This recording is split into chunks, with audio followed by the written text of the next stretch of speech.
Hello student, welcome to the Thackeray Educare.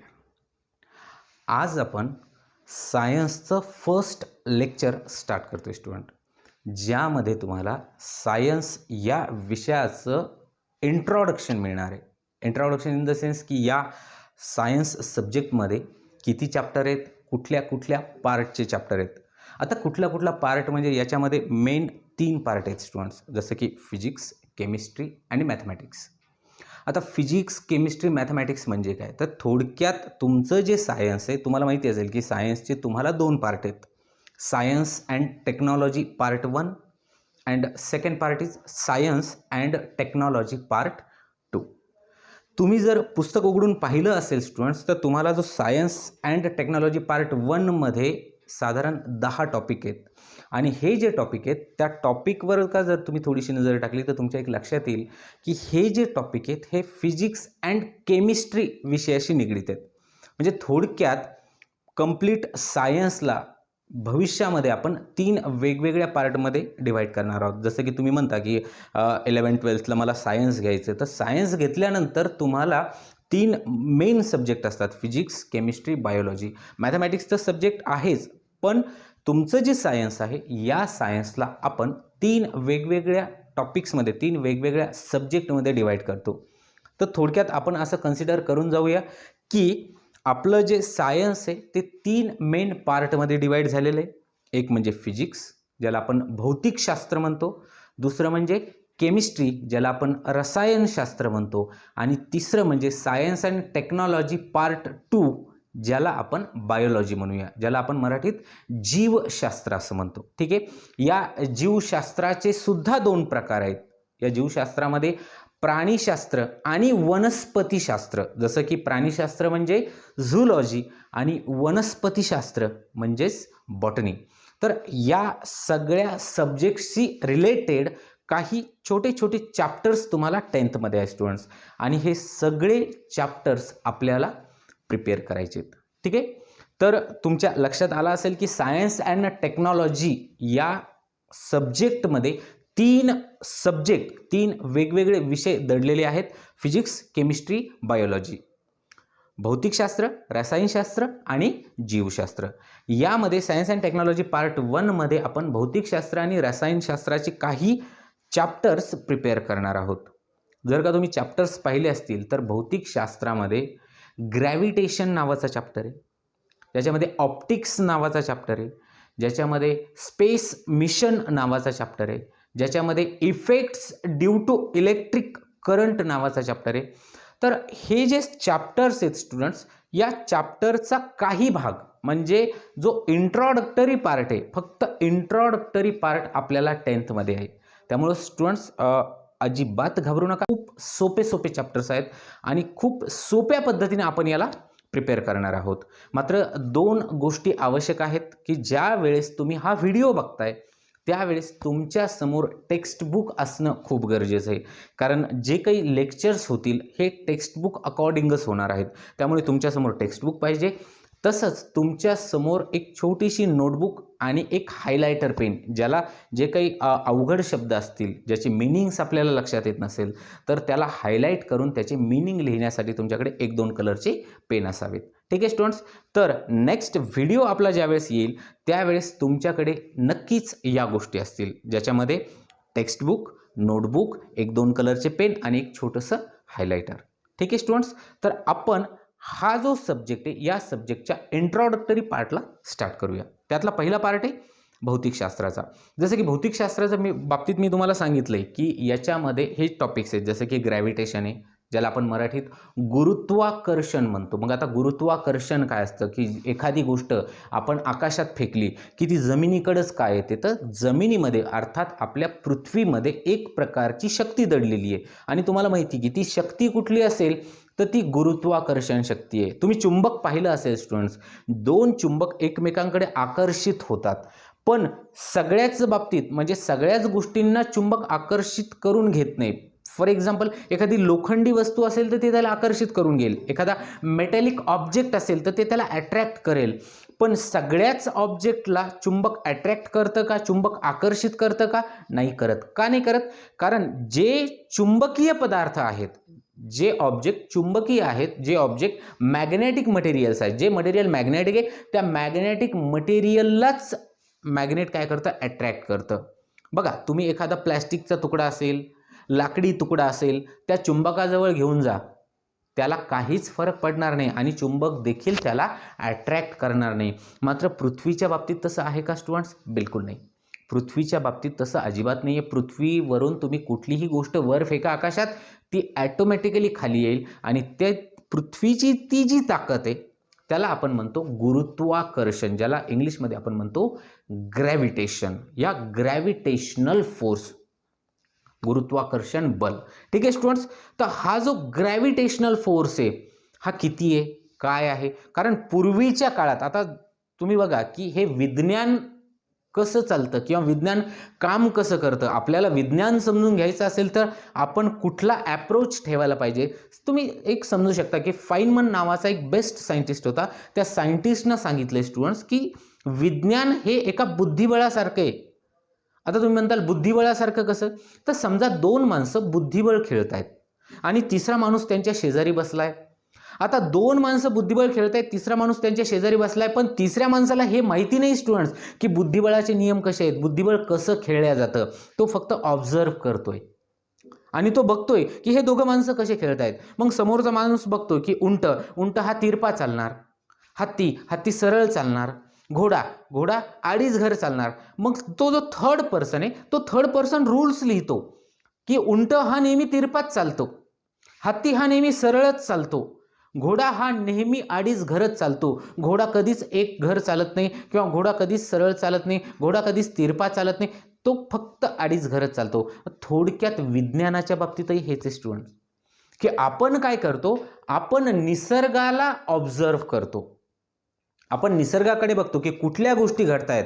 प्रकाश, सूर्यापासून आपल्याला प्रकाश मिळतो, तो कसा ट्रॅव्हल होतो, तो कसा वाहतो, त्याची गती किती, ते आपण कॅल्क्युलेट केले. प्रकाशाची गती तुम्हाला माहिती आहे स्टुडंट्स? समजा तुमच्याकडे एक बेस्ट मोटरसायकल आहे, एकदम महागडी, आणि तुम्हाला इथनं औरंगाबादला जायचं आहे.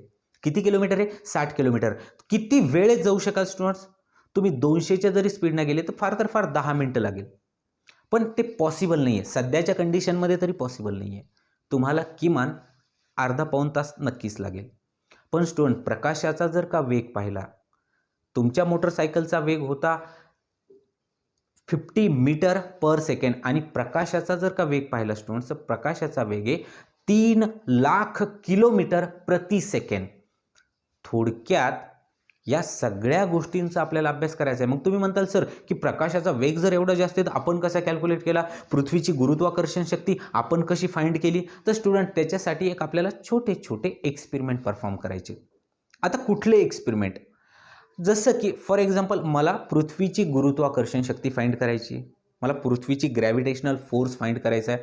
आता जसं की मला सांगा, तुम्ही ऐकलं असेल की चंद्रावर माणसं उड्या मारत चालतात. हां, ऐकलं तर नक्कीच असेल की चंद्रावर माणूस उड्या मारत चालतो. का बरं उड्या मारत चालतो? पृथ्वीवर देखील उड्या मारता येतात, पण पृथ्वीवर माणूस सरळ चालू शकतो. मात्र चंद्रावर नील आर्मस्ट्रॉंग आणि हे जे ॲस्ट्रॉनॉट गेले होते त्यांनी त्या गोष्टी ऑब्झर्व केल्या आणि आपण ते फाइंड पण केलंय. विज्ञान जगतातला सगळ्यात महान शास्त्रज्ञ ज्याचं नाव आहे न्यूटन, त्या सर आयझॅक न्यूटननं या ग्रॅव्हिटेशनचा शोध लावला. मग ग्रॅव्हिटेशन्स काय असतं, ग्रॅव्हिटेशन्स फोर्स काय असतो, तो पृथ्वीवर किती, चंद्रावर किती? स्टुडंट, मी तुम्हाला सांगतो की चंद्राचा जो ग्रॅव्हिटेशनल फोर्स आहे, चंद्राची जी गुरुत्वाकर्षण शक्ती आहे ती पृथ्वीच्या 1/6 आहे. म्हणजे काय? म्हणजे असं की जर समजा माझं वजन या पृथ्वीवर 60 किलो असेल आणि मी जर चंद्रावर गेलो तर 1/6 ऑफ 60 म्हणजे फक्त 10 किलो भरेल, म्हणजे अर्थात 10 किलोचा माणूस. आता मला सांगा, 10 किलोचा माणूस, आता पृथ्वीवर देखील कुठली हलकी गोष्ट असेल तर ती वाऱ्यानं अशी लवकर उडून जाते आणि जर का तिचं वजन जास्त असेल, तिचं वेट जास्त असेल तर ती सहसा जात नाही आणि त्यामुळंच चंद्रावर माणसाचं वजन हे खूप कमी भरतं आणि म्हणून माणसं जनरली उड्या मारत चालतात. उड्या मारत चालतात इन द सेन्स त्याच्या ग्रॅव्हिटेशनल फोर्समुळे. तर हे फक्त ग्रॅव्हिटेशन्सच्याच बाबतीत झालं. या वैज्ञानिकांनी ह्या सगळ्या गोष्टी सांगितल्या की पृथ्वीची ग्रॅव्हिटेशनल फोर्स किती आहे, चंद्राची ग्रॅव्हिटेशनल फोर्स किती आहे. आज आपण मंगळावर जाण्याच्या तयारीत आहे स्टुडंट्स. बघा, तुम्हाला माहिती असेल की आपली जी अंतराळ संस्था आहे, काय नाव आहे सांगा तिचं? इस्रो. राईट. आपली जी अंतराळ संस्था आहे इस्रो, या इस्रोनं मून मिशन आखलं होतं. आता वेगवेगळे देश आहेत पृथ्वीवर, जे वेगवेगळे देश आहेत जसं की अमेरिका असेल, चायना असेल, रशिया असेल किंवा वेगवेगळे देश आहेत जे की वेगवेगळे मिशन आखत असतात. आता तुम्ही पाहिलं असेल की US मार्स मिशन आखतंय की आपण मंगळावर जाण्याच्या तयारीत आहोत. मग मंगळावर जायचं आपल्याला तर आपलं स्पेस मिशन पाहिजे, आपल्याला रॉकेट पाहिजे, आपल्याला स्पेस शटल पाहिजे. त्याच्यासाठी मग आपल्याला कसं जायचं, काय जायचं, ह्या सगळ्या गोष्टीचं प्लॅन पाहिजे. असं थोडी आहे की आपण आता निघालो, पिशवी भरली आणि आता मला जायचं मंगळावर, असं शक्य आहे का? नाही स्टुडंट्स. आपण एका ग्रहावरून दुसऱ्या ग्रहावर जाण्याच्या तयारीत आहोत. तर त्याच्यासाठी स्पेस मिशन काय असतं, रॉकेट काय असतं, ते रॉकेट कसं बनवायचं, त्याचे किती पार्ट्स असतात, हा देखील पार्ट तुम्हाला सिलेबसला आहे. तुम्ही जर का तुमचं बुक उघडून पाहिलं तर त्याच्यामध्ये शेवटचा चॅप्टर तुम्हाला सापडेल स्पेस मिशन नावाचा. या स्पेस मिशनमध्ये आपल्याला रॉकेट कसं असतं, रॉकेटचे 3 पार्ट कसे असतात, फ्युअल कसं असतं, कुठल्या प्रकारचं वापरलं जातं आणि ते कसं काम करतं. तुम्हाला माहिती आहे स्टुडंट्स की आपण त्यामध्ये फक्त एवढंच फ्युअल वापरू शकतो की ते फक्त पृथ्वीच्या पृष्ठभागावरून अवकाशात जाईल एवढं फ्युअल. त्याच्यापेक्षा जास्त फ्युअल आपण वापरत नाही. मग तुम्ही म्हणताल मग सर जर त्याचं फ्युअल संपलं तर हे जे सॅटेलाईट आहेत, ज्याला आपण कृत्रिम उपग्रह असं म्हणतो.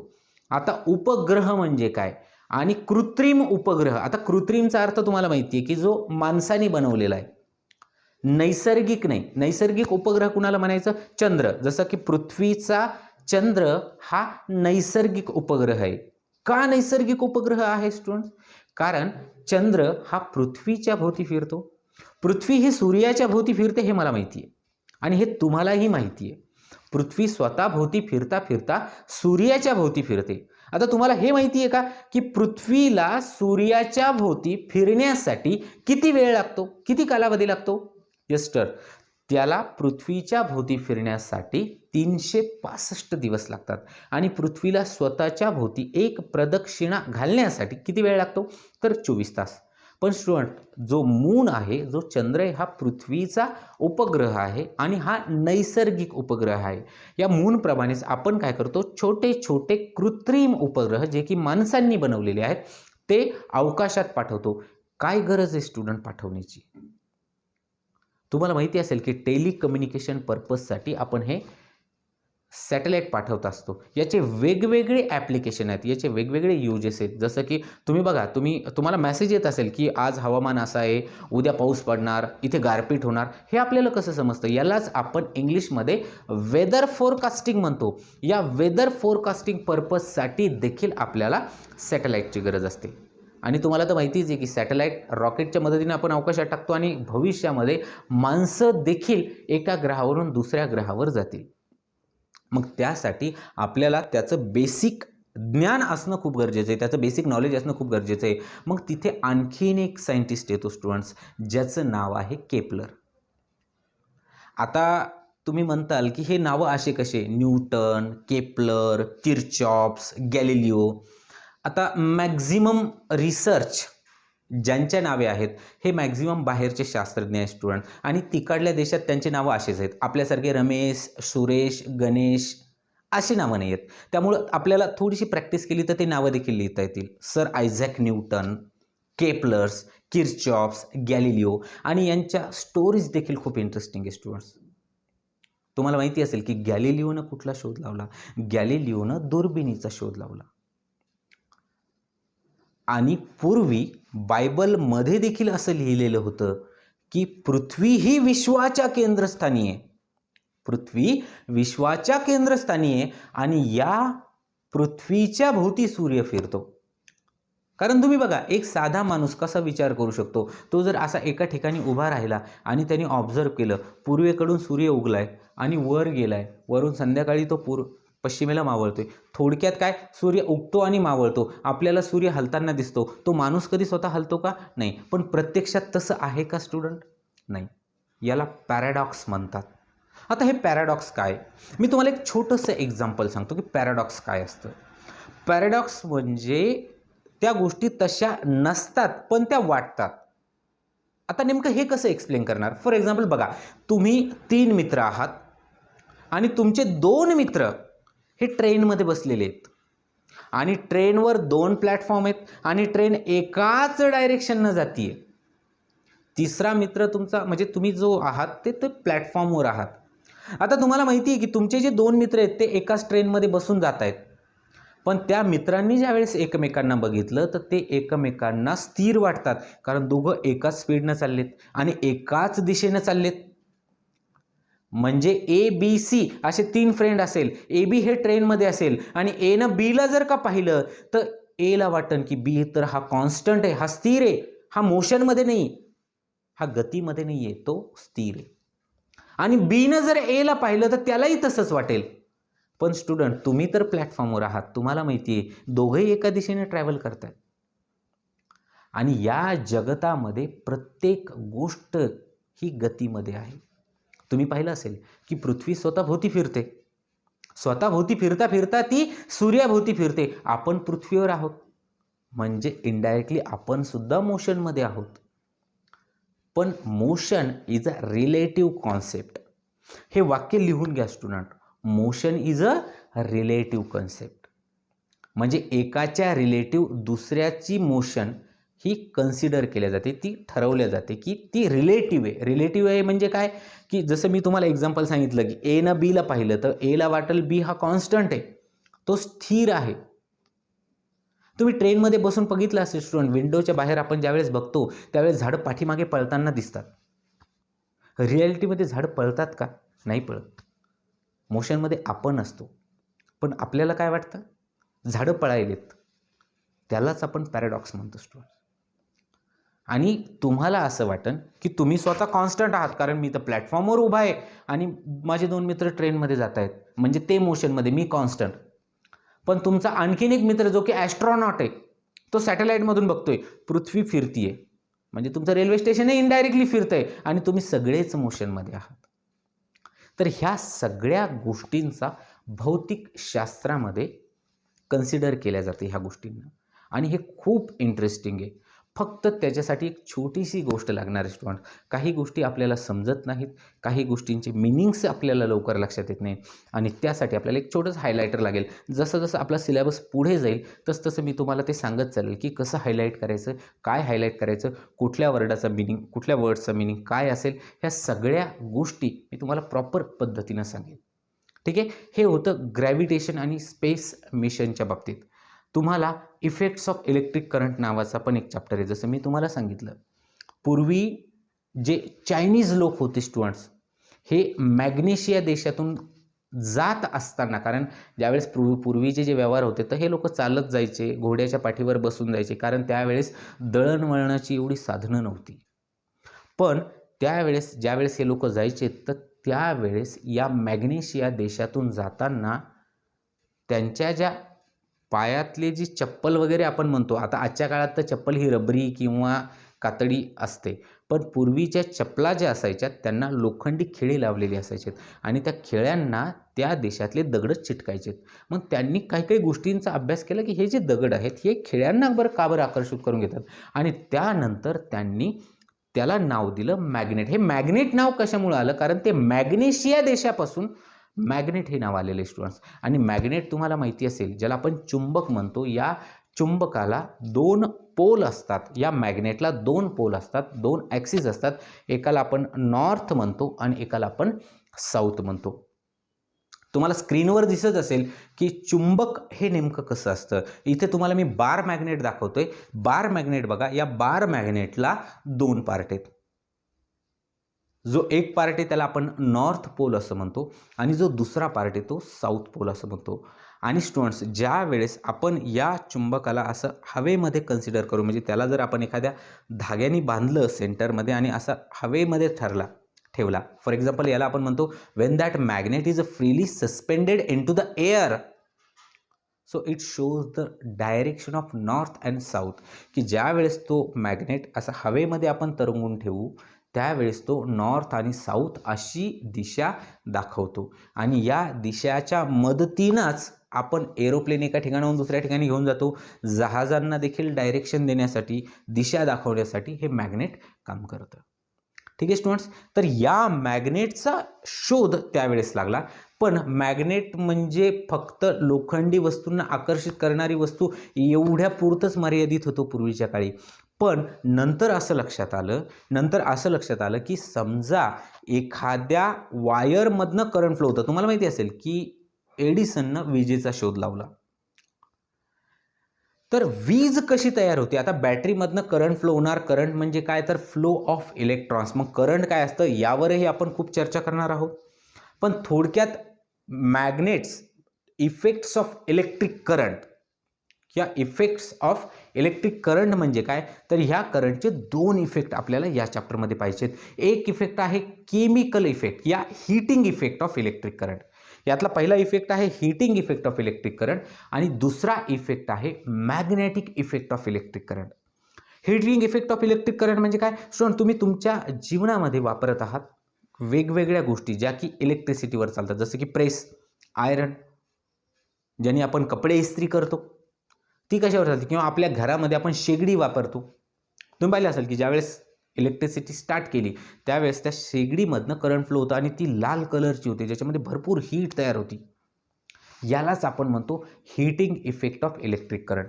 मग सर, शेगडी तयार होतीये, ती लाल होतीये, मग आता त्याचा अभ्यास कशासाठी करायचा आहे? अभ्यास याच्यासाठी करायचा स्टुडंट्स की त्याच्यामध्ये किती हीट तयार झाली, ती किती कॅलरी हीट तयार झाली, तिला कमी करता येतं, जास्त करता येतं, कितपत वाढवता येतं आणि किती ऊर्जा लागली त्यासाठी, ह्या सगळ्या गोष्टींचा अभ्यास. म्हणजे ज्या वेळेस आपण विज्ञानाचा अभ्यास करतो त्यावेळेस ते कसं काम करतं, जसं मी तुम्हाला सुरुवातीलाच सांगितलं की हे बुद्धिबळासारखं आहे स्टुडंट्स, की घोडा अडीच घर चालतो, आपण नियम बनवणार. न्यूटननं काय केले? न्यूटननं हेच गोष्ट सांगितलं. कुठली गोष्ट सांगितली? एखादी गोष्ट अवकाशात फेकली की ती पृथ्वीकडे परत येते. कशामुळे? पृथ्वीच्या गुरुत्वाकर्षण शक्तीमुळे. मग या अगोदरही वस्तू परत येत होत्या, पण न्यूटननं त्याला फॉर्म्युलाइज केलं, त्याला त्या गोष्टीमध्ये व्यवस्थित फॉर्म्युले फाइंड केलेत. दोन गोष्टींमधली त्यांनी ताकद फाइंड केली, दोन गोष्टींमधला फोर्स फाइंड केला. न्यूटननं युनिव्हर्सल ग्रॅव्हिटेशनल कॉन्स्टंट शोधून काढला आणि म्हणून आज जेव्हा जेव्हा विज्ञानाचा विषय येईल त्यावेळेस न्यूटनचं नाव घ्यावंच लागेल. तर ह्या सगळ्या भौतिकशास्त्राशी रिलेटेड गोष्टी आहेत स्टुडंट्स.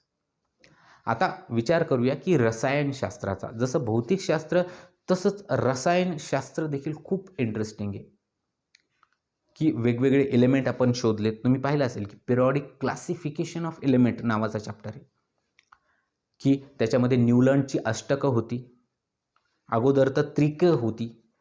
मग हे जे ट्रायड्स आहे, ऑक्टेट्स आहेत, नंतर मॉडर्न पिरियॉडिक टेबल आला, वेगवेगळे एलिमेंट शोधले आपण, त्याला आपण नावंसुद्धा दिले. Hydrogen, helium, lithium, beryllium, boron, carbon, oxygen, nitrogen. हे सगळे जे एलिमेंट आहेत स्टुडंट्स, आपण वेगवेगळे एलिमेंट शोधून काढले, ज्याच्यामध्ये काही निष्क्रिय वायू देखील आहेत. तुम्ही जत्रेमध्ये फुगे पाहिले असतील, असे फुगे की त्यांना आपण सोडले की ते वर निघून जातात.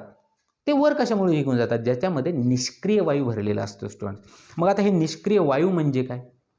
सगळ्यात सुरुवातीला आपण त्याचे नावं बघू. Argon, krypton, xenon, radon, neon, helium. हे निष्क्रिय वायू आहे स्टुडंट. निष्क्रिय म्हणजे काय? की ते स्टेबल झालेले आहेत, ते रासायनिक प्रक्रियेमध्ये भाग घेत नाही. मग कुठले एलिमेंट रासायनिक प्रक्रियेत भाग घेतात? तर वेगवेगळे एलिमेंट, ज्याला आपण ॲक्टिव्ह एलिमेंट असं म्हणतो, जे रासायनिक प्रक्रियेमध्ये भाग घेतात, ज्यांची संयुजा, ज्याला आपण व्हॅलन्सी म्हणतो, ती व्हॅलन्सी 1, 2 किंवा 3 अशी असते. जसं की hydrogen is a reactive element. का? कारण हायड्रोजनच्या आउटर मोस्ट ऑर्बिटमध्ये एकच इलेक्ट्रॉन आहे. त्याचं स्टेबल कंप्लीट आहे का? त्याचं डुप्लेट कंप्लीट आहे का? नाही. एखाद्या एलिमेंटचं, एखाद्या मूलद्रव्याचं ज्यावेळेस डुप्लेट कंप्लीट होतं किंवा त्याचं ऑक्टेट कंप्लीट होतं, त्यावेळेस आपण असं म्हणतो की या मूलद्रव्याची संयुजा, म्हणजे हा जो मूलद्रव्य हा स्टेबल आहे, हा जो एलिमेंट आहे हा स्टेबल आहे. स्टेबल काय? कारण त्याचं डुप्लेट कंप्लीट झालेलं असतं किंवा ऑक्टेट कंप्लीट झालेलं असतं. आता डुप्लेट कंप्लीट होणं म्हणजे काय? तर त्याच्या आउटर मोस्ट ऑर्बिटमध्ये 2 इलेक्ट्रॉन असतात. ऑक्टेट कंप्लीट होणं म्हणजे काय? तर त्याच्या आउटर मोस्ट ऑर्बिटमध्ये हे 8 इलेक्ट्रॉन असतात. मग जर 8 इलेक्ट्रॉन नसतील तर ते 8 इलेक्ट्रॉन मिळवण्यासाठी प्रयत्न करतात आणि म्हणून ते रिॲक्टिव्ह होतात. तुम्ही आपल्या दैनंदिन जीवनामध्ये तुम्ही मीठ वापरलं असेल. यस सर, हम तो टाटा नमक खाते. बट टाटा नमक कैसे बनता स्टुडंट्स? टाटा नमक हे जे नमक आहे, हे जे मीठ आहे, हे मीठ कसं तयार होतं? तर मिठाचा जे नाव आहे स्टुडंट्स, त्याचा जो फॉर्म्युला आहे त्याला म्हणतो आपण सोडियम क्लोराईड, ज्याचा केमिकल फॉर्म्युला आहे NaCl. मग सोडियम आणि क्लोरीन एकत्र आले की त्याच्यापासून सोडियम क्लोराईड तयार होतं आणि त्या सोडियम क्लोराईडलाच आपण आपल्या दैनंदिन जीवनामध्ये मीठ असं म्हणतो. सर आम्ही तर रोज खातो पण आम्हाला आजच कळालं. असं नाही आहे स्टुडंट्स. आपल्या दैनंदिन जीवनामध्ये बऱ्याच गोष्टी आहेत की ज्या आपल्याला रेग्युलर आपण वापरतो. आपण पॉलिथिन वापरतो. पॉलिथिन नाव ऐकलेलं आहे स्टुडंट्स? हां, पॉलिथिनच्या बॅगा ऐकलेल्या असतील की पॉलिथिनची जी कॅरी बॅग येते. पॉलीचा अर्थ काय? पॉलीचा अर्थ होतो मेनी, नंबर ऑफ. आणि पॉलिथिन हा एक एलिमेंट म्हणजे ज्याच्यामध्ये कार्बनची चेन असते. या निसर्गामध्ये कुठलीही गोष्ट जाळली की त्याच्यापासून धूर निघतो. धूर म्हणजे काय? Carbon dioxide. मग त्याच्यापासून कार्बन कसा तयार होणार? कार्बनची चेन काय असती? ते कुठल्या एलिमेंटसोबत अटॅच करणार? ह्या सगळ्या गोष्टी याच्यामध्ये कार्बन कंपाऊंड्स नावाचा देखील एक चॅप्टर आहे स्टुडंट्स केमिस्ट्रीमध्ये किंवा तुमच्या सायन्स पार्ट 1 मध्ये. आणि हे सगळे चॅप्टर खूप खूप इंटरेस्टिंग आहेत. या चॅप्टरला प्रिपेअर करण्यासाठी जसं की मी तुम्हाला सांगितलं की थोडीशी आपल्याला तयारी करायची. नेक्स्ट लेक्चर जे असेल स्टुडंट्स, या नेक्स्ट लेक्चरमध्ये आपण एक टॉपिक कन्सिडर करणार आणि पर्टिक्युलर त्या टॉपिकवरच्या नोट्स तुम्हाला मिळतील. या नोट्स व्यतिरिक्त तुम्हाला ज्या वेळेस तुमच्यासमोर हे टेक्स्टबुक असेल तर या लेक्चरला तुम्हाला खूप चांगल्या पद्धतीने समजून घेता येईल. म्हणजे विदिन 3 लेक्चरमध्ये तुम्ही कंप्लीट चॅप्टर प्रिपेअर करू शकाल. एवढी जास्त मेहनत करण्याची गरज नाही आहे. आपल्याला हार्डवर्क करायचं आहे, पण हार्डवर्कपेक्षाही पुढची जी स्टेज आहे त्याला आपण म्हणूया स्मार्ट वर्क. जेवढं स्मार्ट वर्क आपण करू तेवढा जास्त फायदा आपल्याला होईल. आणि हे जे स्मार्ट वर्क आहे हे या पद्धतीनं होईल. कसं होईल की तुमच्यासमोर टेक्स्टबुक आहे पण तुम्हाला त्याचे मीनिंग माहीत नाही. तुम्ही समोर टेक्स्टबुक ठेवा, तुमच्याजवळ नोटबुक ठेवा, 2 कलरचे पेन आणि एक हायलायटर आणि हा व्हिडिओ. या एका व्हिडिओमध्ये किंवा मॅक्झिमम 2 किंवा 3 व्हिडिओमध्ये आपण कंप्लीट चॅप्टर संपवू स्टुडंट्स. आणि तो तुम्हाला लाईन टू लाईन समजेल. कुठं अंडरलाईन करायचं, किती करायचं, याचं मीनिंग काय, लक्षात काय ठेवायचं आणि त्याच्या नोट्स कशा काढायच्यात आणि त्याला रिवाईज कसं करायचं, ह्या सगळ्या गोष्टी तुम्हाला या चॅप्टर टू चॅप्टरमध्ये समजतील. मॅक्झिमम 3 लेक्चरमध्ये किंवा 2च लेक्चरमध्ये आपण एक चॅप्टर कव्हर करू. मात्र तुम्हाला तेवढा धीर धरावा लागेल, तेवढे पेशन्स ठेवावं लागेल आणि 1 तासभर बसून अभ्यास करावा लागेल. कारण सोपं तर कुठलीच गोष्ट नाही आहे स्टुडंट्स. आणि तुम्हाला 8-10 तास अभ्यास करण्याची काहीच गरज नाही. तुम्ही 2 तासामध्ये देखील एक कंप्लीट चॅप्टर प्रिपेअर करू शकता या व्हिडिओच्या मदतीनं. ठीक आहे स्टुडंट्स? तर मला असं वाटतं की तुम्हाला सायन्सचं प्रॉपर इंट्रोडक्शन झालेलं आहे. मी परत एकदा रिवाईज करतो की आपला हा जो सब्जेक्ट आहे सायन्स, ज्याचं मराठीत नाव आहे विज्ञान. या विज्ञानाचे 2 भाग, पार्ट 1 आणि पार्ट 2.